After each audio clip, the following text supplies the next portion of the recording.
Salted food ഉണ്ട്. അതായത് bacon, ഇങ്ങനെയൊക്കെയുള്ള സോൾട്ട്, മീറ്റ് പ്രോഡക്ട്സ് സോൾട്ട് ചെയ്ത് വെച്ചിരിക്കും, അല്ലെങ്കിൽ ഉപ്പിലിട്ട് വെച്ചിരിക്കും. അങ്ങനെ ക്രമാതീതമായിട്ടുള്ള ഉപ്പ് ചെന്ന് കഴിഞ്ഞാൽ ക്യാൻസർ ഉണ്ടാക്കുന്നുള്ള അന്താരാഷ്ട്ര പഠനങ്ങൾ കാണിച്ചിട്ടുള്ള സംഗതിയാണ്. മൂന്നാം ലോകങ്ങൾക്ക് ഇന്ന് ലോകത്തിൽ 2 കാര്യങ്ങളെ സാധ്യമാവുള്ളൂ ക്യാൻസറിന് വേണ്ടി. ഈ 2 അല്ലാതെ ഒന്നുമില്ല. ഒന്നാമത് പൈസ ഇല്ല. പൈസ ഇല്ലെങ്കിൽ ക്യാൻസറിനെ പ്രിവെന്റ് ചെയ്യണം. പൈസ ഇല്ലെങ്കിൽ ക്യാൻസറിനെ നേരത്തെ കണ്ടുപിടിക്കണം. നേരത്തെ കണ്ടുപിടിച്ചു കഴിഞ്ഞാൽ ഏറ്റവും കുറഞ്ഞ ചെലവിൽ ട്രീറ്റ് ചെയ്യാം. ക്യാൻസറിനെ പ്രിവെന്റ് ചെയ്യാൻ സാധിക്കുമെങ്കിൽ ക്യാൻസർ ചികിത്സയ്ക്ക് വേണ്ടി പണം മുടക്കണ്ട, നല്ല ക്വാളിറ്റി ഓഫ് ലൈഫ് കിട്ടും. അതാണ് ഈ സോൾട്ട് ചെയ്യുന്നത്. 3 നമ്മൾ പറഞ്ഞത് മൈദ.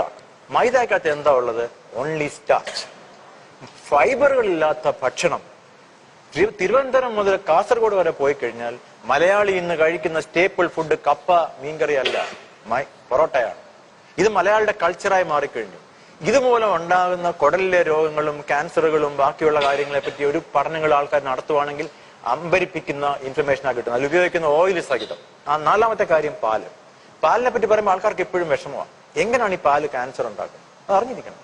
പാലിനകത്ത് പ്രോട്ടീന്, ഷുഗർ, ഇങ്ങനെയൊക്കെയുള്ള സാധനങ്ങൾ അല്ലാതെ ഒരു കുഞ്ഞ് വലുതാകണം, പ്രായമാവണമെങ്കിൽ അത് ഭക്ഷണം കഴിക്കാൻ തുടങ്ങുന്നത് 3 മാസം 4 മാസം ആയിരിക്കും നമ്മൾ ഭക്ഷണം കൊടുക്കാൻ തുടങ്ങുന്നത്. ഇതുവരെ എങ്ങനെയാ കുഞ്ഞ് വലുതാവുന്നത്? കുഞ്ഞ് വലുതാവണമെങ്കിൽ അമ്മയിൽ നിന്ന് കുഞ്ഞിലേക്ക് പാസ് ചെയ്ത് കൊടുക്കുന്ന ഗ്രോത്ത് ഹോർമോൺസ് പാലിലുണ്ട്. അങ്ങനെയാണ് കുഞ്ഞ് വലുതാവുന്നത്. കുഞ്ഞിന്റെ പല ഹോർമോണിനെ ഉദ്ദീപിപ്പിക്കാൻ കഴിവുള്ള ഹോർമോൺ അമ്മയിൽ നിന്ന് പുറത്തേക്ക് വരും. പശുവിന്റെ പാല് കുടിക്കുമ്പോൾ പശുക്കുട്ടിക്ക് ഉദ്ദീപിപ്പിക്കാനുള്ള സാധനമാണ് നമ്മൾ കുടിക്കുന്നത്. ഇതാണ് സത്യം. ഇത് മനസ്സിലാക്കണം. അടുത്തത്, പാലിനകത്ത് ഗാലക്ടോസ് എന്ന സാധനമുണ്ട്.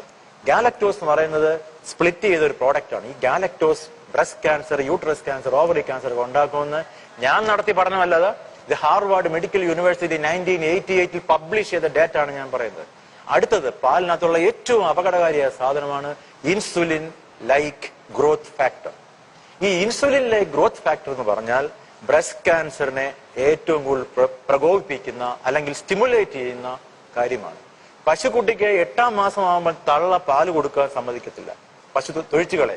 എന്നാൽ 80 വയസ്സുള്ള വല്യമ്മ വരെ ഈ പാല് കുടിച്ചുകൊണ്ടിരിക്കും. അതിനകത്ത് സെൻസ് ഇല്ല, അർത്ഥമില്ല. അപ്പൊ പാല് കുടിച്ചു കഴിഞ്ഞാൽ അലർജിയുള്ള എത്രയോ കുഞ്ഞുങ്ങളുണ്ട്, അവരാരും ജീവിച്ചിരിക്കുന്നില്ല. ഏറ്റവും ബലമുള്ള ആനിമൽ ആന എത്ര ലിറ്റർ പാല് കുടിക്കുന്നു? ഏറ്റവും നല്ല റേസിന് പോകുന്ന ഹോഴ്സ് എത്ര ലിറ്റർ പാല് കുടിക്കുന്ന ഒരു ദിവസം? അപ്പൊ ആരോഗ്യത്തിന് പാല് വേണമെന്ന് പറയുന്നത് ഒരു മൗഢ്യമായ കാര്യമാണ്. പ്രത്യേകിച്ച് ഇത്രയും അഡൾട്ടറേറ്റഡ് മിൽക്ക് വരുമ്പോൾ അത് നമുക്ക് കരണീയമല്ല. ഏറ്റവും പ്രധാനമാണ് വൈറ്റ് റൈസ്. എന്താണ് ഈ വൈറ്റ് റൈസിന്റെ പ്രത്യേകത? നോർത്ത് ഇന്ത്യൻ ലോബി, മുമ്പേ പറഞ്ഞ അന്താരാഷ്ട്ര കാര്യത്തെക്കാൾ ഞാൻ പറയുന്ന നോർത്ത് ഇന്ത്യൻ ലോബി മലയാളിയുടെ തനതായിട്ടുള്ള ഭക്ഷണ പ്രക്രിയയെ മാറ്റിമറിച്ച ഈ പ്രധാന സംഭവമാണ് വൈറ്റ് റൈസ്. മലയാളി കൃഷി ചെയ്യാൻ താല്പര്യമില്ല എന്ന് അറിഞ്ഞപ്പോൾ അവൻ ഇങ്ങോട്ട് പമ്പ് ചെയ്ത് കൊടുത്തു വൈറ്റ് റൈസ്. ഈ വൈറ്റ് റൈസിൽ എന്തോ ഉണ്ട്? ആകെയുള്ളത് സ്റ്റാർച്ച് മാത്രം. തവിടിൽ എന്തോ എന്നുള്ള കാര്യം മലയാളിക്ക് അറിയില്ല. തവിടിനകത്ത് ബ്രാൻ ഓയിലുണ്ട്. എത്ര പേർക്കറിയാം? ലോകത്തിലെ ഏറ്റവും മികച്ച ഓയിൽ ഏതാന്ന് ചോദിച്ചാൽ ബ്രാൻ ഓയിലാണ്, തവിടിലെ എണ്ണയാണ്. അതിനകത്ത് വെജിറ്റേറിയൻ ആൾക്കാർ കഴിക്കാൻ പറ്റുന്ന omega-3 ഫാറ്റി ആസിഡുള്ള ലോകത്തിലെ ഒരേ ഒരു ഓയിലാണ് ബ്രാൻ ഓയിൽ. ഈ ബ്രാൻ ഓയിലിനകത്തുള്ള omega-3 ഫാറ്റി ആസിഡ് എല്ലായ്പ്പോഴും മീനെണ്ണയ്ക്കകത്തേ ഉള്ളൂ omega-3 ഫാറ്റി ആസിഡ്. ഇത് ഹാർട്ട് അറ്റാക്കിനെ പ്രിവെന്റ് ചെയ്യും, ക്യാൻസറിനെ പ്രിവെന്റ് ചെയ്യും. ഇനിയും തവിടിനകത്ത് വേറെ പല സാധനങ്ങളുണ്ട്. ബി കോംപ്ലക്സ് ഉണ്ട്. പക്ഷെ നമ്മൾ ഈ തവിടിന് സ്ഥാനം കൊടുത്തേക്കുന്നത് പശുവിന്റെ തൊഴുത്തിൽ, പശുവിന് തീറ്റയെ കൊടുക്കും.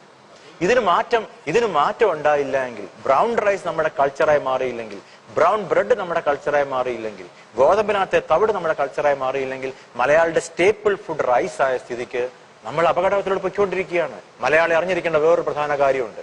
പണ്ടൊക്കെ നമ്മളൊരാളെ ക്യാൻസർ എന്ന് പറഞ്ഞു കഴിഞ്ഞാൽ ഒരു 50-60 വയസ്സിന് മുകളിൽ പ്രായമുള്ളവരുടെ ചിത്രമാണ് നമ്മുടെ മനസ്സിൽ വരുന്നത്. 22 വയസ്സ് 20 വയസ്സുള്ള ബ്രസ്റ്റ് ക്യാൻസർ സ്ഥാനാർബുദം ഓപ്പറേറ്റ് ചെയ്യുന്ന ഡോക്ടറാണ് ഞാൻ.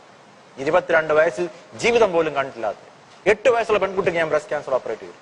8 വയസ്സ് മെൻസ്ട്രുവേഷൻ ആരംഭിച്ചതിന് ഉടനെ തന്നെ. അപ്പം സ്ഥാനാർബുദം, ഒവേറിയൻ ക്യാൻസർ, യൂട്രൈൻ ക്യാൻസർ ഒക്കെ ചെറിയ പ്രായത്തിൽ, യങ്ങർ ദാൻ 20-25 എന്തുകൊണ്ടാണ് വരുന്നത്? പണ്ട് കാലം എന്തുകൊണ്ടില്ലായിരുന്നു? നമ്മൾ ചിന്തിക്കേണ്ട സമയമായിരിക്കും. ഈ ഷോ കാണുന്ന, സാറിന്റെ ഈ ഷോ കാണുന്ന കോടിക്കണക്കിന് ആൾക്കാരുണ്ടാവും. ചിന്തിക്കേണ്ട സമയമായിരിക്കുന്നു. മാറ്റം ഉണ്ടാവണമെങ്കിൽ മനസ്സിന്റെ ഉള്ളിൽ മാറ്റം ഉണ്ടാവും.